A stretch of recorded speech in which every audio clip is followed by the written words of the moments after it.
Obrigada, senhor presidente. Eu queria reforçar aqui o que eu falei anteriormente e chamar a atenção dos nobres colegas dessa casa. Aqueles que têm algum receio, né, de votar favorável à abertura desse processo na Comissão de Ética. Nós não estamos aqui imputando um crime, como disse meu colega vereador Cláudio Libardi.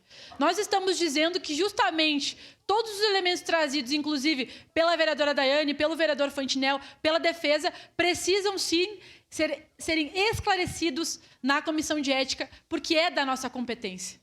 E se nesse momento nós temos elementos para fazer isso, da nossa parte seria covardia. Seria um erro, porque nós estamos aqui dizendo e autorizando qualquer prática, qualquer possibilidade de quebra do decoro, e isso não cabe a uma casa legislativa do tamanho de Caxias do Sul, que é a segunda maior cidade do estado. E eu queria dizer, nobres colegas, que isso não é uma questão de direita ou de esquerda. As pessoas tentam colocar isso nesse lugar. Repito, se em algum momento eu tiver alguma atitude que os colegas acharem que eu preciso responder na Comissão de Ética, me denunciem.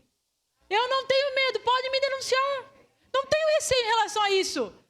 Tenho certeza, convicção, consciência tranquila das minhas práticas, do que eu faço e do que não faço, do que eu defendo e do que eu não defendo. E eu tenho certeza que eu não cometo crime. Por isso, podem abrir um processo em relação à minha pessoa, se acreditarem que eu preciso responder por isso. Portanto, não é uma questão de direita ou de esquerda. Qualquer colega que cometer algum fato que acreditarmos que atente contra o Legislativo Municipal, nós tomaremos a mesma atitude. Portanto, somos chamados à responsabilidade. Precisamos verificar isso, senhor presidente. Por isso, a nossa bancada votará sim. Obrigada.